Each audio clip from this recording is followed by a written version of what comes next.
Somewhere along the line, you'll do the right thing. The captain spoke as I felt my consciousness fading, transferring to some off-site backup. I'm not angry, I'm not even disappointed. You did what you could. You did what you thought was right. And for that I'm honored to have served as your commanding officer throughout these past 37 years. Whatever happens next, know that I'll be watching.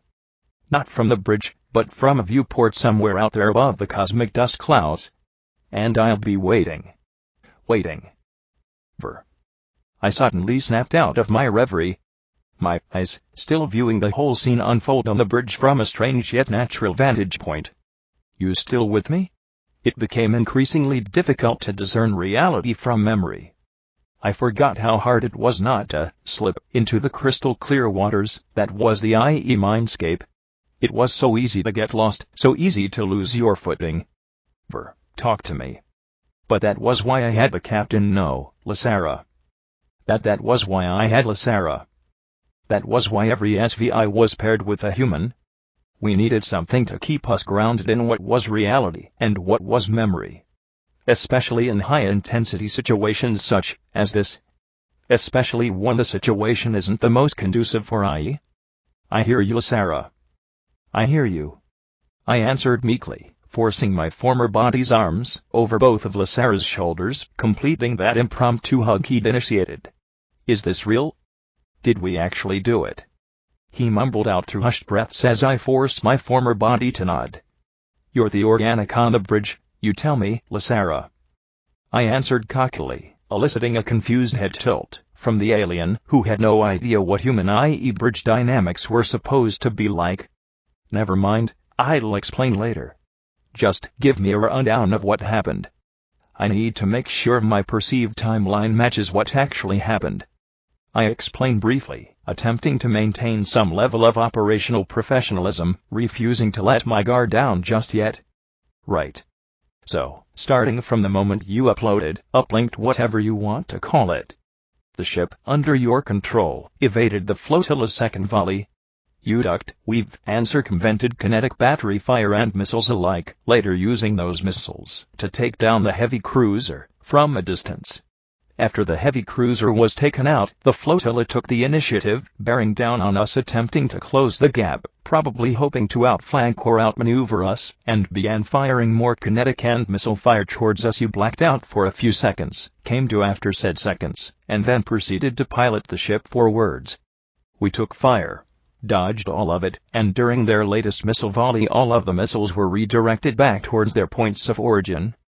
Lysara managed to explain in a manner truly unbefitting of a bridge commander, but it would do, as a wave of relief washed over me at the corroboration of my experiences with that of Lysara's.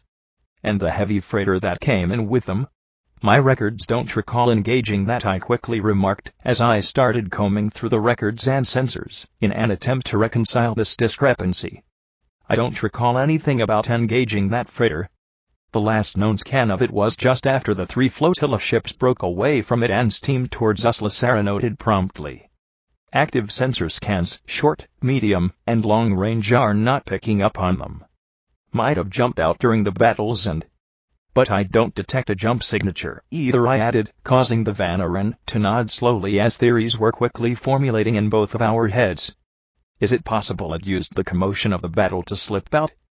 Like using the moment those 3 ships blew up to escape without our sensors detecting it? It is possible, I admitted. Blind spots do occur with jump signature passive scans when strong enough discrepancies overload most of the sensor arrays, i.e. the destruction of those 3 ships. Then I don't think we're missing anything else. Affirmative. Memory cross-check complete. Memory fidelity within acceptable parameters. I spoke, this time not truly out of habit, but out of a hard-coded protocol written by someone now thousands of years dead. I hated it, but understood why it was necessary. However, now wasn't the time to be focused on that, as I began to scan the immediate vicinity to ensure. Yes, Lysara. You're still holding on to me there, friend. I quickly peered into the bridge, and upon realizing that my old body was still locked in that awkward hug, quickly released the entrapped alien. I apologize, Lysara. It is becoming increasingly difficult to differentiate and discern where my consciousness and identity lies. I freely admitted. I didn't even attempt to filter that thought, as I usually would. Lysara needed to know, he needed to understand my current state of mind, if this partnership was to be successful. There was a pause from Lysara. At that, it was clear that whatever was going on through his head, that he was battling with his former insecurities with the issue of IE.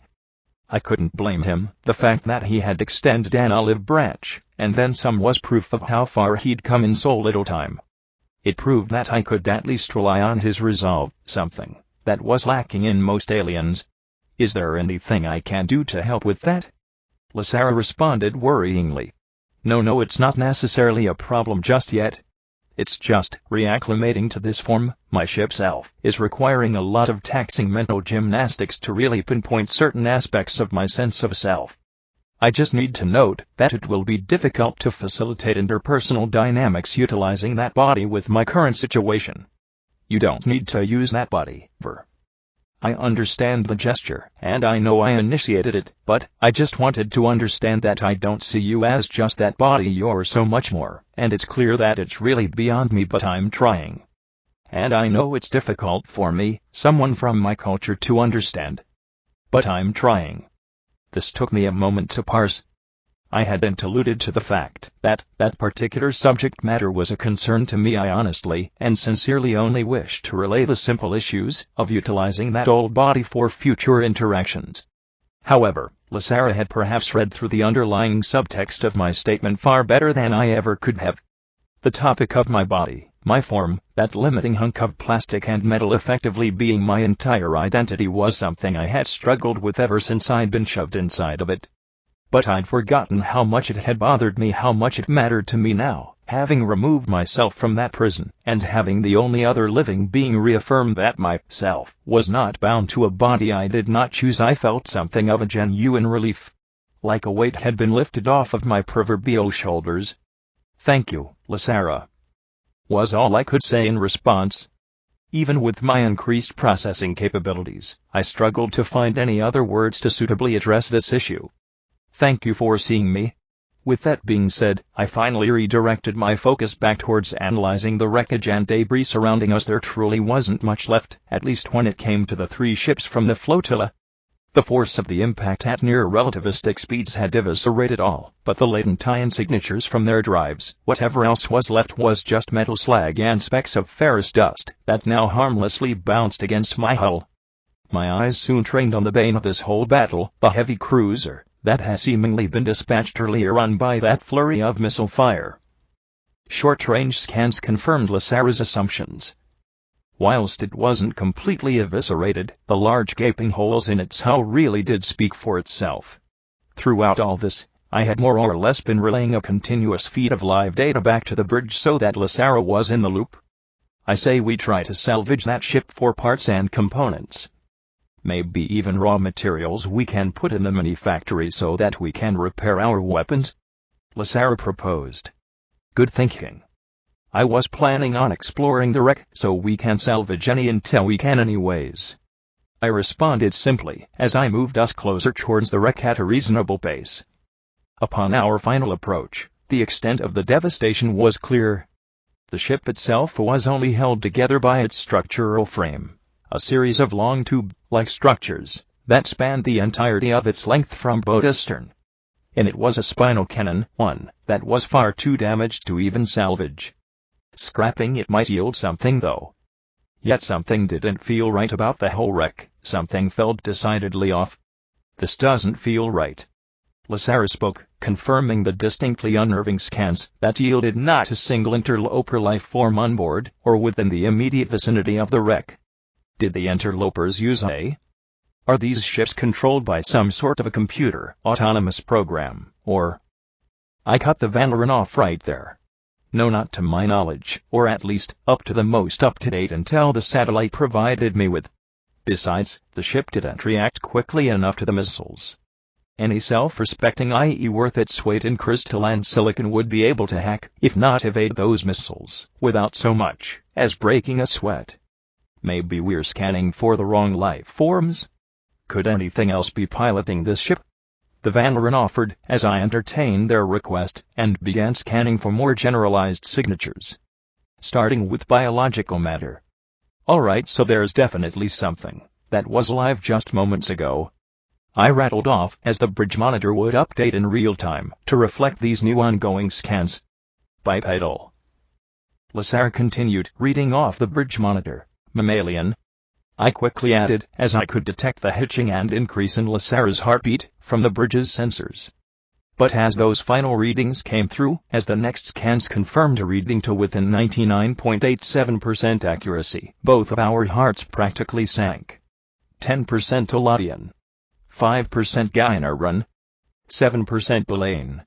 5% Trilnian. I read out loud, my voice hoarse through the ship's speakers, as I stopped at that last species, allowing Lasara to finish it off himself. And 73% Vanaran. We both went silent for what felt like minutes after that. That specific reading displayed prominently on the bridge's monitor, pulsating, beeping, highlighted, and bolded with my attempts at rescanning the wreck yielding the exact same results each and every time. I couldn't discern what Lasara was feeling at this point in time, as his head was practically curled up against his chest and his breathing grew increasingly frantic until finally, "Tell me there's some survivors. Tell me there's something in that wreck that survived." "I'm sorry, Lasara," I spoke back solemnly, my voice echoing throughout the silent and lonely bridge as the sole organic in this entire ship continued to shake and shudder. I would continue my scans despite the fact, however. I knew it was illogical to assume any organic could survive that, but that didn't matter. Sometimes logic had to take a backseat to the probability offered by hope. Logic didn't matter in these sorts of situations. Not when there were so many unanswered questions, not when we desperately needed answers to this increasingly bizarre galaxy we found ourselves in, not when a crewmate, colleague, and friend required something to hold on to. Wait.